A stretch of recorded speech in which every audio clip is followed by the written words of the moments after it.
All right, ladies and gentlemen, welcome back to another episode of Daily Dimensions. If you're listening, you know it's a Monday. We're coming out each and every Monday. And now you're tuned in to to your boy Smitty, but I'm also here with my good friend of 21 years, 21 long years of friendship, my friend Isaiah Sheffield-Thergood. Welcome to the show, Isaiah. Thank you. And before we get started, are you on any social media at all, any platforms where people can find you or anything like that? Are you active on socials? I'm not active on my Facebook, but shit, what do I got? Facebook and Twitter. You got LinkedIn? I definitely have LinkedIn. You can definitely look me up on LinkedIn. And please, when you link me, make sure that you co-sign my skills. Say co-sign all the skills, make sure everything's valid. Those, Isaiah Sheffield-Thergood on LinkedIn. You can follow me on Twitter, Isaiah_RMF. But that's about it. I'm not really on the social media. Like Okay. Yeah. Well, at least you're on the LinkedIn, man. Yeah. Grow that network. Yeah. So, Isaiah, a lot of things we're going to cover today. One of the biggest things that I want to start with is your political aspirations. You know, since I don't want to say since I've known you because I've known you forever, but within the last 10 years, last decade, it's been very apparent that you have strong political aspirations from just how you move, the organizations you find yourself with, the work you've done in the community, the people you align yourself with. But because I've also known you so long, I knew you before the aspirations. So for those of you that don't know, me and Isaiah, we've known each other since first grade. And then in sixth grade, something happened. I don't know if you want to elaborate on that, but All right. So we just jump right into it. So around sixth grade, we could put it long story short. I was not the best behaved kid, and so the administration at school got tired of me, and I had to get out of there. So I was sent down to Virginia in the sixth grade when I was 11 to go live with my older sister and her family, and I stayed there for 4 years until I came back when I was 15. Now, this is like pre-social media, pre-cell phone. Like when Isaiah left in sixth grade, Isaiah was gone. I was gone. Yeah. And like I didn't hear from him from sixth grade to high school. And all of a sudden, I'm walking down the hall and I'm like, Isaiah? Yeah. Like, damn, you got big. I was looking for you. I ain't know nobody. Yeah. It was just me and Olivia. It was just me and my sister out there. So I was looking for you. I was looking for you. I was looking for Lakai. I was looking for David. Who else was I looking for? Just everybody, man. Yeah, everybody, yeah. But to see you go from being someone who was removed from school, magnet school at that, this was a good school. Yeah. And then to grow into this person who's now, you ended up becoming like student government president. Yeah. So what switched? Where did that turn from?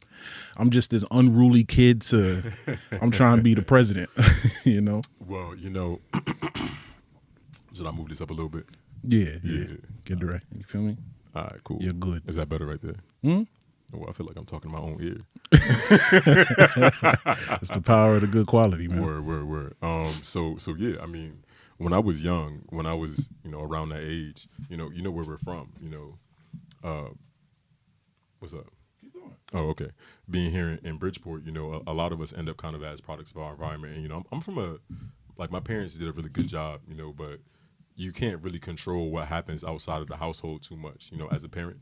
And so just the environment that I was in, especially at school, like the type of things that, we thought were cool, the type of things, the type of impressions that we had to work with led me to have a certain type of, how do I put it? Because I'm 11, I'm not thinking about the world in these terms and shit. But, if I could put it in my adult sociological terms, I was socialized, outside of my home to have a certain worldview. And, my parents are great, but not everybody in my family is on the same type of time. Yeah.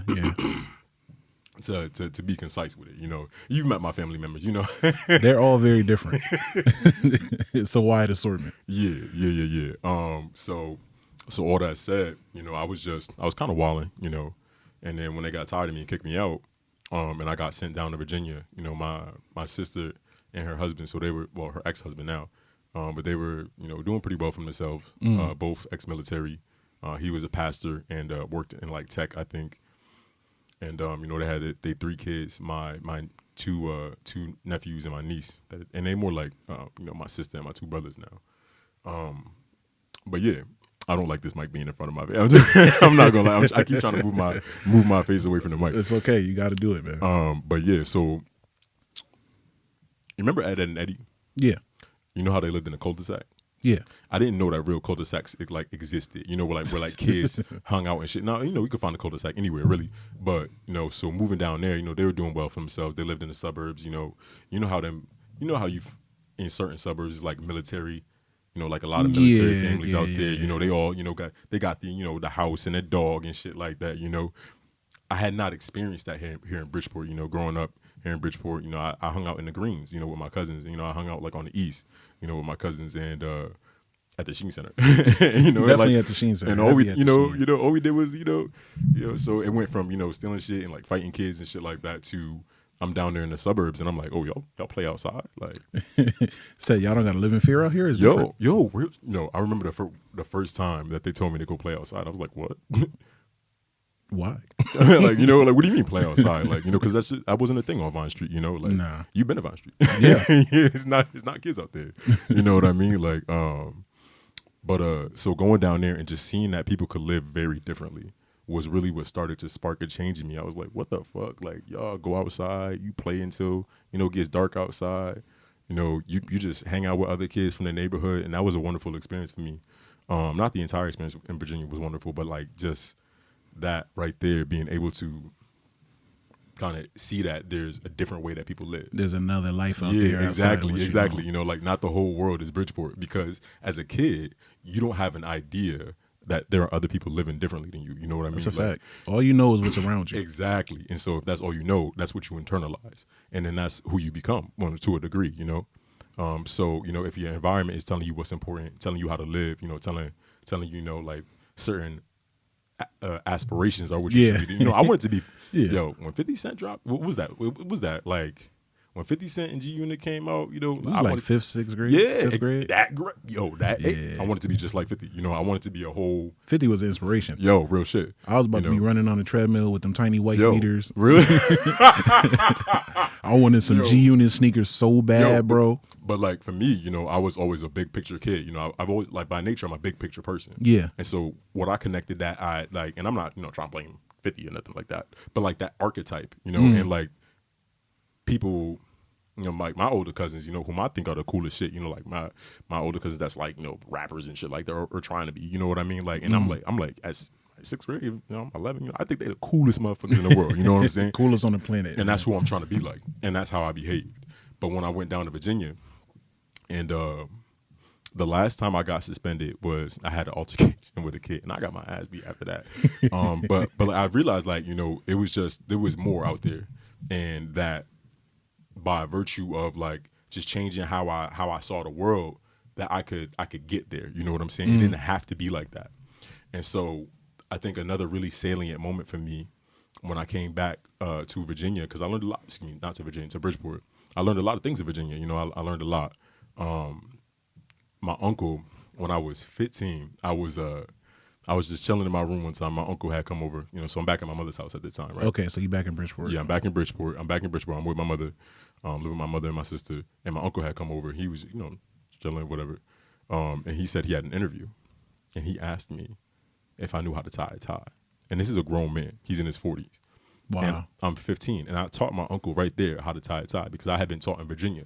But you know what I'm saying? But like, so it was just that right there to me highlighted. I was like, yo, people are living very differently out here. People are not getting the skills or not even having the awareness that there's an entirely different way of living out here, And so it really highlighted to me, and I couldn't articulate it with my 15-year-old vocabulary, But I was like, okay, it's obvious that there's some dissonance here. There's a disparity between how people in these types of environments, how people in Bridgeport are seeing life, and how people outside of Bridgeport are seeing life. And you don't realize how you seeing life and how it might be very narrow. Like the hood isn't everywhere. I thought everywhere was the hood. When I was 11, I thought everybody lived the same, because I had no idea. And so seeing that other people live differently really just changed my mindset. And I started fucking up in high school. I'm gonna be honest, because I kind of. I mean, high school's a roller coaster for everybody, though. High school was terrible. High school was trash. I loved high school. I'd do it again. You was what? You was like a football champion and shit. You was. That was like the second half of high school. Right. But like coming back, because when I was in Virginia, I was in a church environment. I was in an environment where like, don't bring home a seed. don't bring home a seed. So you bet not. Yeah. So I was in a very different environment, and coming back to Bridgeport, and like the kids have very different values, and that's very important. What's cool, what's not in high school. That's very important to a motherfucker in high school. You know. So I was trying to assimilate again, and so I started falling off, and so on and so forth. But what was the question directly? You was asking me how I went from there. You were asking me how I went from there. From that to now, you went to becoming an SGA president to now you're at the number one program for what is it? Public administration? Yes, master in the country. Yes. Come on, man. Yeah. So I'll try to give you the abbreviated version. But basically, I made it through high school. And I was probably going to go into the military, but then I got this acceptance from WestCon. And honestly, the only thing that made me go to WestCon was I really liked the envelope that they sent. You know what? The envelope is what did it? Yeah. Because I got accepted. I got accepted to all the state schools because I did really well on like the SAT, or at least pretty good on the SAT. Yeah. My grades was trash. SAT was good, and that just reflected that I wasn't stupid, but I wasn't putting forth the effort because I didn't care about school. Absolutely. In high school, right? Yeah. And so having made it into these schools, and I liked the envelope that WestCon sent me, so I went to WestCon. You went to WestCon. You know what I'm saying? Like we all went for very different reasons, but we ended up there. Yeah, and we all and we knew where we was going, right? So we were like, bet, So almost forgot about lacrosse. We started playing lacrosse. So I started playing lacrosse junior year of high school, and I really fell in love with the sport. Shout out to Bridgeport Youth Lacrosse. If anybody from Bridgeport Youth Lacrosse listens to this. I got involved with Bridgeport Youth Lacrosse, and I wanted to continue playing the sport, and that's what really kind of sealed the deal for me with college. Yeah. But it didn't matter what university. I just wanted to play college lacrosse. That's the same reason I went to WestCon. I was like, I want to keep playing football. And other schools gave me more money and better opportunities, but I was like, I'm playing football, so I went to WestCon. So exactly. I could understand that. Yeah. So I ended up being the first, if I'm not mistaken, I was the first Bridgeport Central lacrosse player in recent history to play in college. And I was the first Bridgeport Youth Lacrosse player to play in college out of the program. And so that was a big deal for me. I was kind of like the forerunner. And so that was a really huge aspect of my college career. But then the transition came when I was late freshman year. So I come in as a psych major. If any incoming freshmen are listening to this podcast, just know you do not have to choose your major. Explore shit, right? Because I came in as a psych major, hated psych. I thought, from AP psychology, I'm like, oh, I'm good at that shit. Oh, I'm a major in psychology in college. I'm be a psychologist. Nah. Once I found out that math was involved, nah. I forgot you were even a psych major. Yo, I was a psych major, yeah.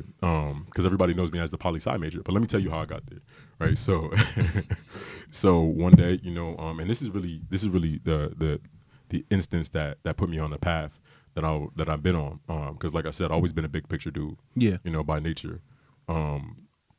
And so one day I was just walking by the student center, on WestCon campus, and I was hungry. I saw my RA in this big room.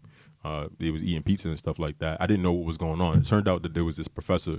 WestCon was doing this series where professors would meet with students and kind of have dinner and tell them about their experiences and shit. And this professor, he was formerly in the CIA. You remember this dude, Dr. Cook? Always smiling. He had and a shit? book and all that stuff. Yeah. Cool ass motherfucker.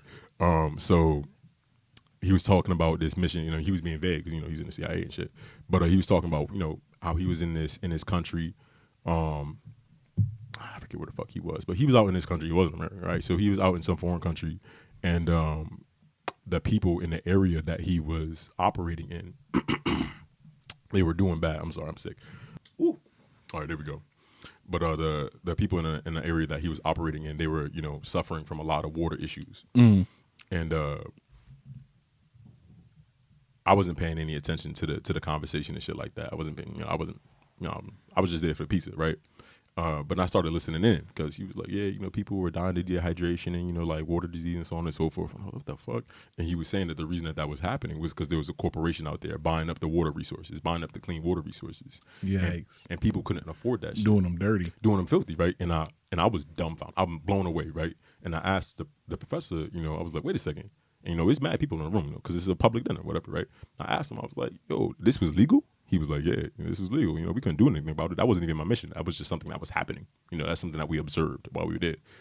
And I couldn't sleep later that night. I was like, what the fuck? Because what struck me, I was like, yo, how could this be happening to these people? Yeah, how could this be allowed? Right. How could this be legal?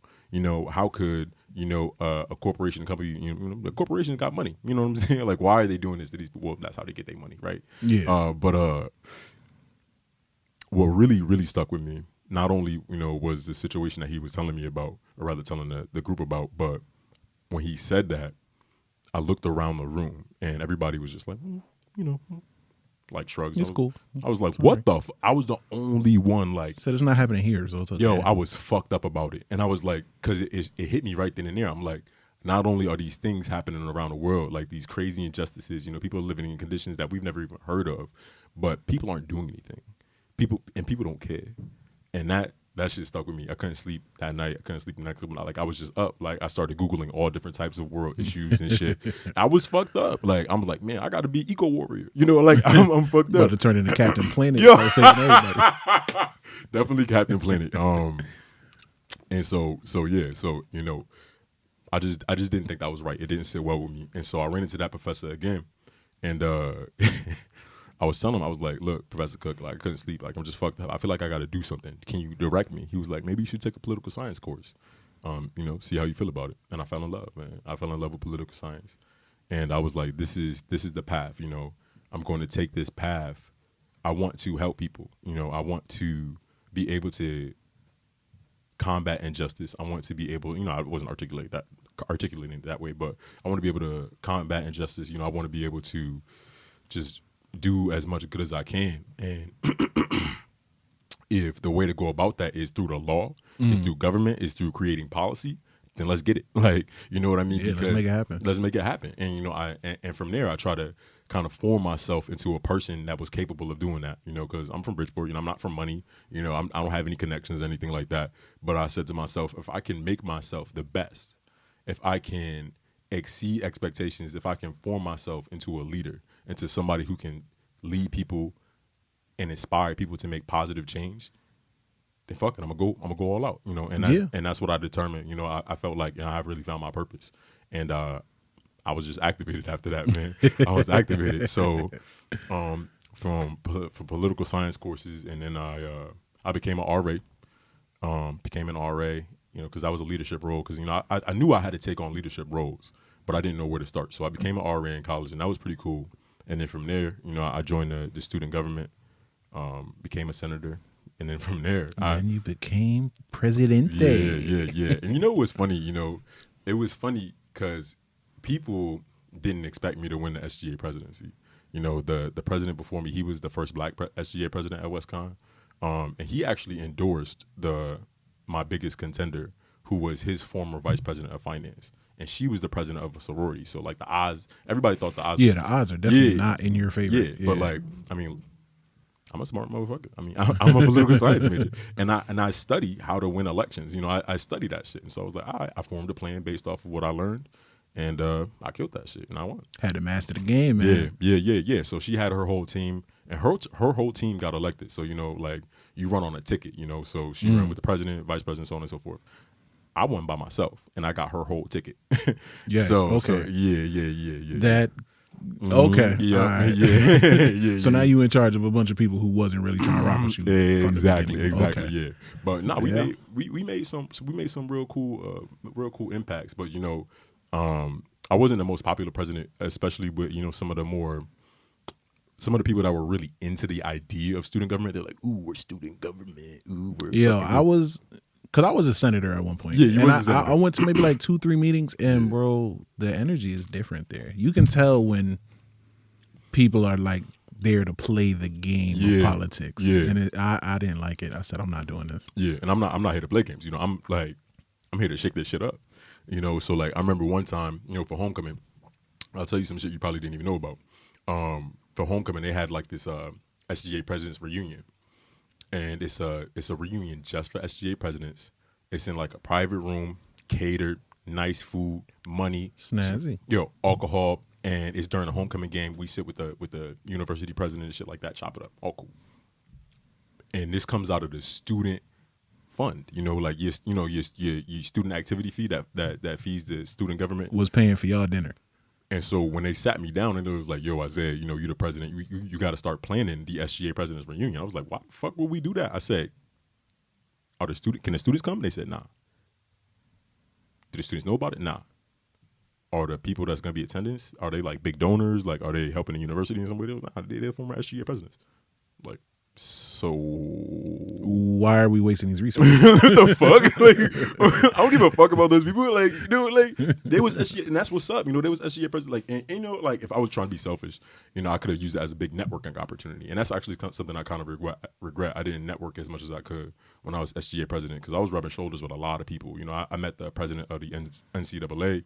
I met the owner of Ethan Allen Hotels. Yeah. You remember Schmatter? You remember the Schmatter? Yeah. He's on the fucking board for Ethan Allen now.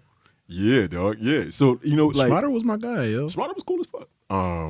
But all this goes to say, like, I found myself in a weird position because I was not really about all the pomp and circumstance. I wasn't trying to attend, and I was still an RA at the same time while I was the president. So I was very busy, but I wasn't trying to attend all that traditional. I was like, fuck all that shit. Let's make students aware of who SGA is. So I set up like SGA awareness day. I had all the SGA members either dress up or wear like the same colored shirt, and so people start asking about SGA because you would ask a student, hey, you know about SGA? They'd be like, what, Student Golf Association? You know what I'm saying? Like, they didn't know who the fuck, they didn't know who we were. And that's the type of energy. I was like, we obviously need to reform this organization because it's serving the SGA. It's not serving the students. You know what I'm saying? Mm. So that was a pretty cool experience. But that's how I got there. And I ended up at Syracuse because that's the next question, right? Or it's leading into that. Yeah. Right. So now you're at Syracuse, but not only are you a student, in the number one public administration program in the country, but you're also an employee. Right. You were an employee first. Yes. And then took advantage of the student opportunity. So now how has that, played a part in your growth and maturation process from, going from a small public institution in the state of Connecticut to one of the biggest schools in the country, private institution, very different demographic, just a whole different atmosphere. How has that transformed you in a way? Woo. Navigating the student piece and the work piece. Woo. All right, cool. All right, I got you. All right, I'm gonna start with the work piece because that's what I started with first. Got you. So I got there as an employee. My whole plan was to work in residence life and basically have my tuition paid for, right? Because you're a full-time employee, you don't have to pay tuition. You got to work the game. Exactly. But I got hired before I got accepted, right? So I had to, and my program starts in the summer, so I had to wait. But as a professional, I've grown tremendously, and it's been crazy because it was honestly a really rough time when I first got to Syracuse. I came in there with really big ideas, like I told you, I'm a big picture guy. I like to come in there and shake shit up, and the role that I was coming in was actually more administrative, more small time, not necessarily a leadership role. So you couldn't really shake shit up. No, I was trying. They were like, "What are you doing? Why are you trying? Why are you doing this?" I'm over here trying to create, interdepartmental connections and shit. I'm trying to, reach out to campus partners and create large scale initiatives. They're like, "Yo, fucking organize these keys and shut up." They're like, yo, fucking send in your timesheet. Like, the fuck? Say, yo, bro, just stay in line, keep your head down. Yo, exactly, right. And so to answer your question more concisely, being at Syracuse and working in this professional capacity taught me the value of that, being in line and keeping your head down. It taught me a lot of different things. So wait, can you restate the question so I can be concise for you? restate the question so I can keep it. How that work piece, and it's it's a whole nother world at Syracuse. Syracuse is like its own planet, right? And how that being an employee there has broadened your outlook, right? Okay, so it broadened my outlook in the following ways. So, especially specifically as it relates to professionalism. So, first and foremost, everybody's idea of professionalism is different, right? And you have to understand that your idea of professionalism may not be everybody else's idea of professionalism. Yeah. And in my opinion, a true professional recognizes that it doesn't really matter what everybody else thinks. It really matters what the organization needs, right? And so, whatever organization you're working with, if you're identifying what they need and you can kind of put your own personal shit out of there, like, oh, I don't think this should be going that way. If you're a part of the organization, contribute to the organization. You know what I'm saying? Yeah. Like, and even if that calls for you to be critical of the organization, because sometimes that has to happen, then do so. But being really attached to your own ideas of what professionalism is just a downfall. It really is. It doesn't help anybody, because what you're doing is you're limiting your growth. If you are like, yeah, That's one way to look at it. Real shit. If you have a really rigid idea of what a professional does and how a professional behaves, then you are limiting your growth, and you are gonna, in fact, negatively impact your interactions with other people, because everybody has their own values. And there's a lot of people who like step into a professional space and I feel like, sometimes in a way schools fail us in preparing us to be professionals. Factamundo. But some people may see it as, okay, well, if I can't be myself, or if I can't be a certain way, then and I have to change that. Now I'm selling out. Now I'm not keeping it real. I'm not this and that. So, but to see it as, okay, maybe I'm limiting my growth. Ooh, talk about this, that's different, man. Because I myself work in a place where I disagree with a lot. But through conversations with you, I've learned that I have to, like you said, contribute. But I also have to put some of what I feel aside. And it's more about getting the job done. Yeah. What is the work? What needs to be done? And how can we get it done? And not necessarily me trying to push my opinion. And I came in with a lot of pride. Ooh, yeah. So, put that pride aside, boy. So it's different, man. It's different. So it's interesting to see that you say that, because a lot of people don't see it that way. A lot of people see it as they're sacrificing who they are. Talk about it. And now, boom, right? So that's my next point. It's okay to be that guy. And when I say that guy, right? So, and this is something I've been kind of trying to lean into and incorporate into my own professional practice, is like, previously, I'm like, ooh, I'm the big idea guy. I'm the vision guy. I'm the fun guy. I'm the one that knows how to go into a team and into an organization and inspire teams and generate new ideas and so on and so forth, right? I'm not the guy who worries about emails and, I'm not the guy who's like 5 minutes You're early. not worried about all those other things. I'm not the guy, so on and so forth. And it's okay to be that guy. It's okay to be that guy who sends a follow-up email. It's okay to be that person that, leaves a voicemail or fucking sends a thank you card to a professional in some other department that they helped you with some work that they helped you with. It's okay to be that guy. In fact, it's useful to be that guy, because once you get comfortable with checking the boxes, then you can do the shit that you want. Okay. You get what I'm saying? So I have this dude, he's kind of like my mentor, Sean. He worked at Syracuse. He said, because I was telling him, I was like, yo, Sean, like because I was having some issues at work. I was like, hey man, the students that I supervise, like the student council, they got awards. I just got supervisor of the year. We've got initiative of the year. Da-da-da-da-da. Why the fuck my supervisor's still up my ass? Like, why he acting like that? He's like, yo, what about the administrative documents and shit? I was like, fuck those documents. You know what I'm saying? I'm like, fuck that shit. So that don't matter. I got an award. Fuck this paperwork. You know what I'm saying? Look at the impact that we're having on the students. You know what I'm saying? But he was like, yo, look, you trying to bring the square peg. When they ask you to fit the circle real quick, you have to fit the circle before you can bring the square. And I was like, oh shit. I didn't mind blown. Yeah, I was like, oh shit. He was like, yo, you working at a place and they're telling you what they need, and you're telling them no. I'm gonna give you what you need. I know better than you. Ooh, right? And that's to a degree, that's arrogance and pride.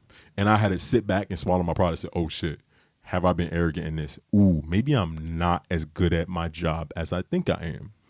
I was doing aspects of student affairs that was outside of my job.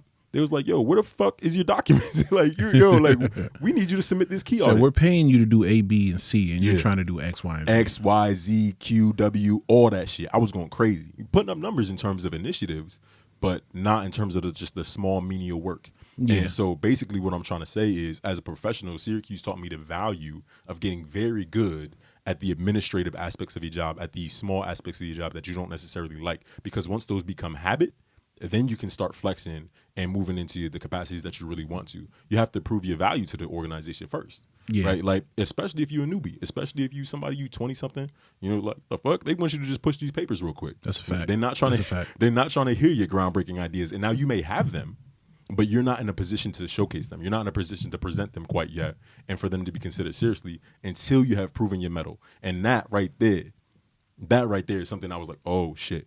And then another thing at Syracuse, moving from WestCon to Syracuse, I realized that there's a lot of fucking politics in higher ed. There's a lot of politics in the professional space, and the best thing to do is stay out of them. The best thing to do is let your work speak for itself. Yeah. That's going to speak more than what you're actually going to say. Yo, the best thing to do is be excellent. Nobody can say nothing to you. It don't matter whether your coworkers don't like you. It don't matter whether your supervisor. If your contributions are within the expectations of your role and they're good, what can they say? What can they say to you? Yeah, we don't want you here because we don't like you personally, but exactly. You know what I'm saying? Your metrics are amazing. And I think that's a very important thing for Black professionals to realize. Yeah. Is that because the reality is that the world, let's talk about it. The world is, like, I think Andre 3000, I saw a fucking picture of Andre 3000 wearing this shirt. He said, across cultures, darker skinned people suffer more. Why? Right? And the fact of the matter is that darker skinned people are discriminated against in the workplace. You know what I'm saying? Like, darker skinned people have a harder time in the workplace.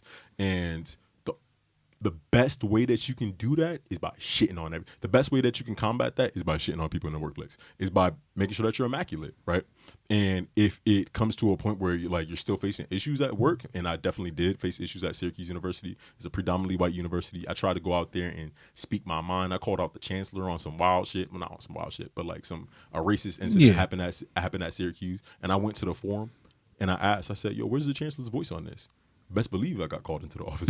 Best believe they was like, yo. So what you doing down there calling out the chancellor? Yo, you know what I'm saying? And it taught me that there's a time and a space, but you also have to have the footing.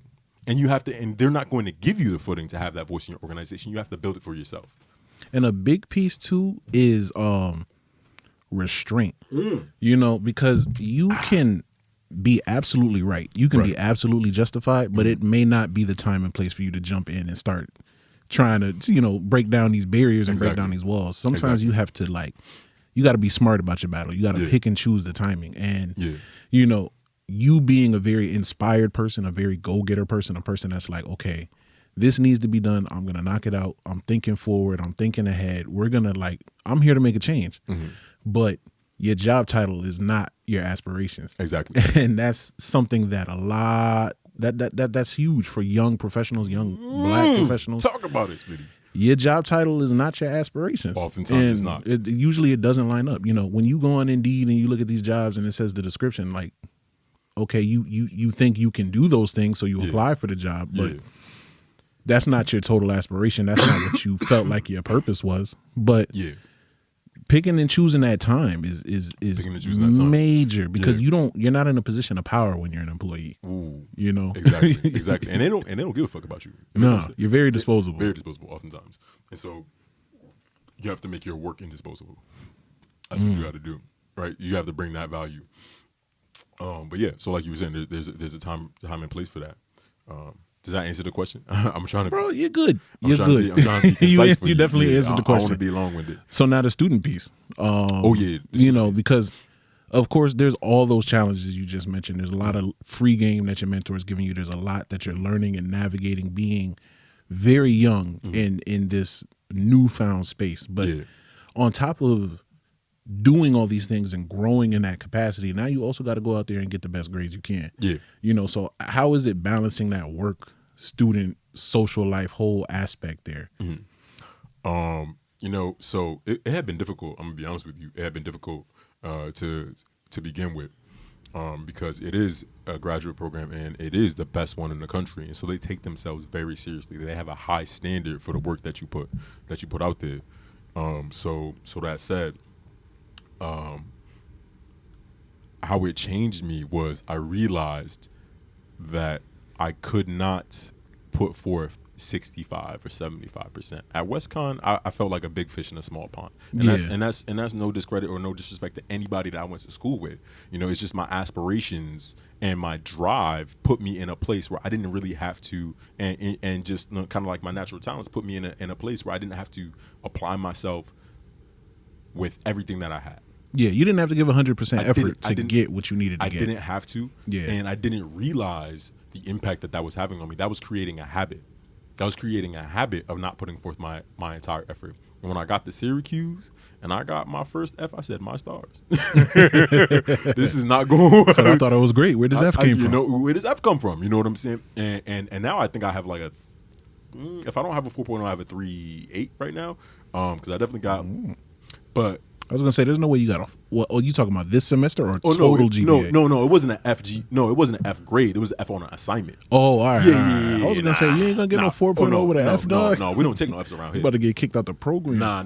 We don't take no Fs around here. No. But I got an F on an assignment. I was like, what? Okay, got you. What? And the MPA program, is competitive. It's full of students who have these political aspirations, and we sizing each other up. We like, ooh, like you might be a natural leader. You know what I'm saying? Like we're making connections and shit. I met a dude. I was speaking during a class. I was speaking on a controversial issue, and after the class, he was like, "Yo, I like what you were saying. I like the way you carry yourself. I think you lead out. When you run, I want to be a campaign manager. Like that's the type of vibe. That's the type of time y'all. That's the type of time that these people are on, because like this program has political connections. Like we've had I think Biden went to Syracuse. You know what I'm saying? And Biden's the fucking president now. You know what I'm saying? Yeah, that's a connect if I ever seen one. You know what I'm saying? Like I think he went to this MPA. Like there's a lot of clout in this type of program, and what that taught me was that I have to hold myself to a standard, because if I want to stand out, if I want these people to be inspired by me, and if I want these people to be comfortable being led by me, I have to prove to them why I should be the leader. You know what I'm saying? Like, because when you're in a room full of leaders, you got to prove why you're the top dog, right? And I'm not saying that's a fact, because everybody's trying to be top dog. When you're a room full of type A's, like they only respect the work. They don't give a fuck about your ideas. They only respect what you can put out there, right? So like, you have to come correct. And that's something that I did not take away from WestCon, but it's something that I have definitely peeped at Syracuse. It's definitely something that I've incorporated to my professional academic practice. And then the other thing I wanted to mention, and I think is really important, is emotional energy. And I could connect that to my professional career as well. But like something I realized at Syracuse, because I was going through a very difficult breakup when I first got there, and that was just fucking rough. And like, there was times I wasn't working, I wasn't focused, I just felt, like all fucked up. And I was spending so much emotional energy on, focus on this relationship. Emotional energy has a place in a workplace. It does. You're not supposed to expend it necessarily there, right? You're not supposed to let it get to you like that. But you can serve it so that you can do what you got to do, right? And if you coming into work spent, if your mind is somewhere else, you're not gonna be, moving the way that you want to. And that was something. Not allowing, first and foremost, my job to sap my emotional energy, and then not allowing other aspects of my life to take away from what I can bring to the table with my career. That's definitely something that has, for both work and school, has been a huge thing for me, is learning how to allocate my energy, to compartmentalize, and emotional intelligence has been huge, dog. It has been huge. So and that emotional intelligence piece is something that, just like we were talking about, schools lack teaching you professionalism, but not just schools, but a lot of people's upbringing. You're not brought to be emotionally intelligent or understand emotions in the capacity that how they affect you in the workplace, how they affect your relationships with other people. There's a lot of people out there who can't process emotions, and it completely throws a wrench in everything they try to do, whether it's relationships, whether it's the workplace, whether it's bonds with their family or children or whatever it may be. So the fact that you figured out from young, Relatively. You're young, bro. You figured it out a lot earlier than a lot of other people. That's a fact. You know, the same way you said you had your uncle who was in his 40s that didn't know how to tie a tie. Yeah. There are people in their 40s that don't know how to process emotions, and it's affecting all of their relationships. That's a fact. So I'm proud of you, man. Thank you, know, man. I appreciate so that. Thank you. chronicling that journey and everything that you've gone through and getting from kicked out of school to #1 program in the country, I think that's amazing, and it's something to be shared. And that's why, one of the main reasons I wanted to get you here on the platform, man, get you on Daily Dimensions. Another thing I want to talk about is our, we started it off talking about it, our 21 years of friendship, man. What about it? Not a lot of people can say they've been rocking with the same people since like 6 years old, man. Yeah. And that's something I don't think we sought out to be like the best of friends in the beginning. It kind of just happened organically, and and for people who see me and Isaiah's relationship and like, oh yeah, Isaiah's your best friend, but we didn't become best friends until college, like at all. At all. And then it just took off. And from that point on, I can definitely say Isaiah has been a benefit to me, and I hope that I've been a great benefit to him, man. And like, he's been my recommendation, my reference on a million jobs, write the greatest reference letters, man. And I argue with him a lot, and it's not because I disagree with him, but I like to challenge his mind. He didn't know I was doing it either, but I used to purposely disagree with him just so we could argue about stuff, because I felt like it made me a better person. And it was low key, it was making him a better person. He didn't know what was happening. He was just pissed off because he's like, Smitty, this is stupid. Why would you think like that? No, that don't make no sense. All right, whatever. You're just so. But the fact that we had that kind of dynamic where we're challenging each other's minds, I think that's something special, man. And I hope that moving forward we could continue to do great things together, man. I definitely appreciate your presence in my life, man. Thank you, bro. I appreciate yours. So wait, hold on. What's the question? No, that's not a question, bro. I'm trying to give you your flowers while you still here. Thank you, bro. Real shit. Real shit. My opinion on that. I'm gonna be honest with you, bro. I'm really working on something. And that's why I'm here today. I'm working on, because like you can tell from this interview, I'm very focused on my career. I'm very focused on my future path, and I feel like I have, to a degree, now focused on my personal relationships. People ask people about me. Oh, Isaiah forgets birthdays. Oh, Isaiah, da da da da da. But I'm at this point in my life where I want people in my life whom I love and that I care about. I want them to know that, and I want that to be felt. I don't want to have to just say it. You know what I'm saying? Like on a random, or not even on. I'm like, I don't want it to be like forced in. You know what I'm saying? Like, I don't want to just let people know that I care about them in times when it's like it's really needed. You know what I'm saying? Yeah. Because motherfucking life is short, and I think if 2020 has taught us anything, life is very short. You gotta appreciate the people around you. So when I say I love you, Smitty, I love you, bro. Like, I've loved you like a brother for a long time. Real shit. Like, and I think the fact that we have been friends for 21 years, it speaks to the fact that we're very real and we're very intentional about maintaining our friendship. You know what I'm saying? Because let's be honest. Let's be honest. Let's be real honest. We both real analytical people. We're logical people. Yeah. Right? You know who belongs in your life and who's contributing to it and who doesn't. And we have intentionally made sure that we are positive factors in each other's lives for this whole time. You know what I'm saying? You outgrow some people, but you and I are always going to push each other. And that's why we're friends. Like, and that's like that is very important, to be intentional about your relationships. And that's what I'm trying to do right now. I'm trying to let people know that I love them. That's major, man. And you were saying also how you were like mostly known for your aspirations. Yes. And you don't want that to be all that you were known for. Exactly. You don't want to be at the end of your life, the end of the road, and people are like, well, Isaiah, he was always ambitious. You also want people to be like, Isaiah was loving, Isaiah was caring, or, know, this is the impact he made on my life. You don't want it to just be, he got a degree from Syracuse and he went on to be the senator of whatever. You don't want it to just be that. But as you're growing to want to be seen in this different light, do you feel like before, I don't know if you're starting to balance it out now, but do you feel like because you're always thinking with the end in mind that you kind of didn't stop to smell the roses along the way? Yes. That you missed out on those things? Yes, definitely. When I was in college, And that's why I feel like I'm trying to, like kind of move away from that now. I definitely kind of, like I said, I was trying to form myself into this person who I thought would be successful, Yeah. who would be capable of achieving the aspirations that I have. And I started distancing myself from my personal relationships. I started saying, oh, like, well, this takes away my time and my energy. I want to be able to focus on what's really important. And I started really doing damage to myself, and I didn't realize that. So I was distancing myself from my emotions. I was undervaluing them. I was undervaluing my personal relationships, and so I wasn't smelling the roses. You know what I'm saying? I wasn't. And I've got failed relationships because of that. I was trying to be this cold dude.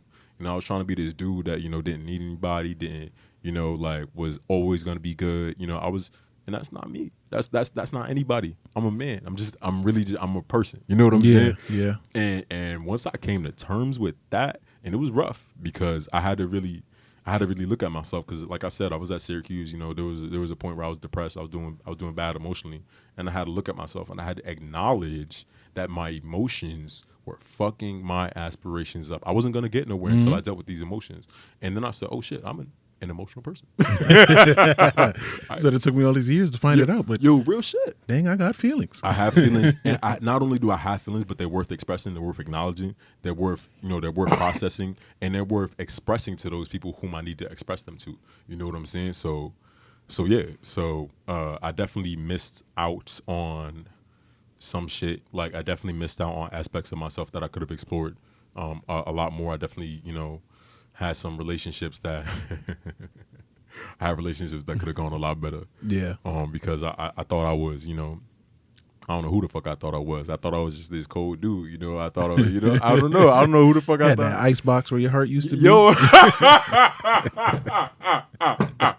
Yeah, dog. Real shit. I thought I was fucking Dr. Doom or something, like real shit. I thought I was just, I was trying to be like this, mastermind, leader, politician dude, but still caring about people, but like in a larger, overarching type of sense, in a macro sense. And I was not paying attention to my personal relationships.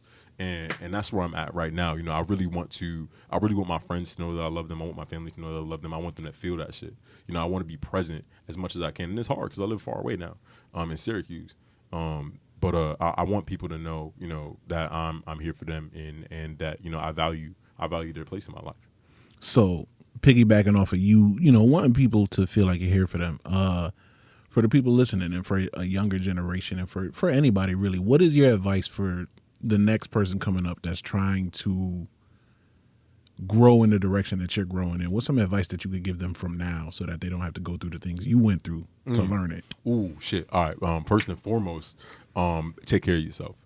You have to take care of yourself because if you have aspirations to make change in the world, recognize that the world does not like to be changed. The status quo likes to remain in place, right? The powers that be have power, right? And so, and we talk about, like this kind of activist burnout. We talk about that. So you got to take care of yourself, and it's not all done in one day.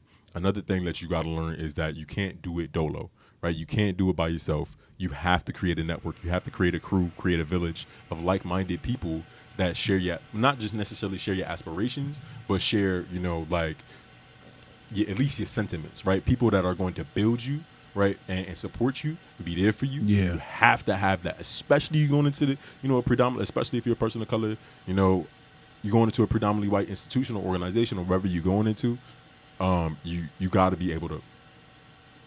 You got to be able to ground yourself, and oftentimes that's found in the network that you create of like-minded people, of people that you can identify and relate with. You have to create that village. It's absolutely necessary. Yeah. And it's I agree with you wholeheartedly. I think you can only go as far as the people you keep around you. Yeah. If you're surrounding yourself with people who lack ambition or are just in the club all the time or just their priorities don't line up with your priorities. Exactly. You got to re-examine that circle. And I think that's something that's really hard for people to do is to re-examine their circle and to start to distance themselves from things that don't line up with where they're headed in life. That's a huge piece. That's been hard even for me, because I'm the kind of person I'm trying to keep everybody around forever. But I've grown to start to define my relationships with people. And I think that's something that people lack. You have to be able to define that relationship. Not everybody is your best friend. Not everybody's your best friend, and not everybody is your friend. Some people are just associates. Some people play certain positions in your life, and being able to place people in your life where they need to be placed so that you can grow the way you need to grow and move in the direction you need to move, and that lines up with what your purpose is and what you're trying to do is completely important, man. So that's my little bit of game that I want to That's game, man. drop with people, man. Last piece of game. Yeah. Something somebody said to me, you know, I was having an issue in my first year at Syracuse. You got to choose the hill that you want to die on. And what they mean by that is, like, you got to choose what type of dispute or conflict that you are resolute on, that this is really in your principles and is really something that you are willing to fight about and lose stuff about. Yeah. You know, like, so if you have an issue with a supervisor, if you're having an issue with a colleague, whatever, what have you, like, and you're dragging that shit, ask yourself, is this the hill that I want to die on? Because oftentimes you ask yourself that, you're like, nah, this is too small a hill. This is too small. This isn't worth it. This isn't worth it. An inconsequential of a hill. You know, it's better to devote that energy back to yourself. I'm gonna be honest with you. The hill I'm willing to die on, right? Okay. Chris Brown is the GOAT. You know, I think it's been an excellent interview. I think, you know, he should have did that versus with Usher. He'd have clapped Usher, dog. Chris Brown is the GOAT, and I'm dying on that hill. I mean, word. Yeah, I don't know right? what to It's say. okay. I don't know what to say. It's cool. But so the last little thing I want to ask you, big thing rather, is what are your goals for 2021? Because as we're recording this, it's New Year's Eve, man. It's New Year's Eve. People aren't gonna hear it for a little man. while, but it's New Year's Eve. Cheers. Let's toast to that. You feel me? Hey, yeah. But what are your goals for 2021, man? My goal for 2021, get this promotion. But not actually. Let me talk about in an overarching sense. Take myself more seriously. You know, like take myself more seriously. You know, I feel like even though I've been doing a lot of things really well, I've made a lot of progress. I've grown tremendously in the past year. Yeah. I just, you know, it's time to take myself more seriously. You know, like it's time for my mom, you know, to stop filing my taxes. I can file my own taxes. You still filing yours? My mom files everybody's taxes first and foremost. My mom's great at taxes. She like that? She loves taxes. Okay. But you know what I'm saying? But like, it's time for me to start taking a lot of other, like, because I'm very serious in the professional field. I'm very serious in the academic field. But, you know, just focusing on some of the more personal aspects of my own life, I need to take those things more seriously because they will enable me to do more in the other aspects that I focus on. You know, like, so if I'm good with my own foundation, then I'm going to be able to be more impactful, to go further and go faster with my professional academic career. So, you know, just take better care of myself, take myself seriously, you know, fucking eat vegetables. You know, like, you know, real shit. Stretch. You know what I'm saying? Stretch, all of that. Drink water. Drink mad water. You know, like take my health seriously. Take my relationships seriously. Yeah, you know, take my work seriously. You know, like even though I do great work, you know, I'm not always on time to work. I'm not always. You're not really always on time for anything, but you know, unless it's something you want to do. Exactly. if I'm running that shit, we punctual, right? But if it's something I don't really care about, it's something that you can tell by, you know, how I show up when I show up. I'm gonna look good. I'm gonna have what I can contribute to, you know, to whatever we're talking about or whatever we're doing. But I may not be on time, and that's, you know, just take myself seriously in those smaller aspects. That's my large goal for 2021. But yeah, that's pretty much it. I'm not really a New Year's dude. Yeah, me neither. I'm not really, you know, I don't make resolutions and shit. But you know, I got everything I wanted for Christmas. No resolutions, just goals, man. Word. And there's nothing wrong with that. But I want to say thank you, man. Thank you for coming on the show. Thank you for dropping the gems that you dropped, and just thank you for being you, man. I appreciate you here. And hopefully this ain't the last time we get you on the show, man. I had to snag you while you was here in Connecticut. I know you're going back to New York soon, but thank you for coming on, man. You're very welcome, bro. Thank you for having me. And if y'all haven't already, go add Isaiah on LinkedIn. Definitely add me on LinkedIn and support all my skills. Yeah. All right. So, ladies and gentlemen, thank you for tuning into another episode. This is the last thing I've recorded here in 2020. Y'all are going to hear it in 2021. But thank you for continuing to be here on this journey. Thank you for listening, liking, commenting, subscribing. Tell a friend to tune in. And until next time, this is Daily Dimensions. Peace.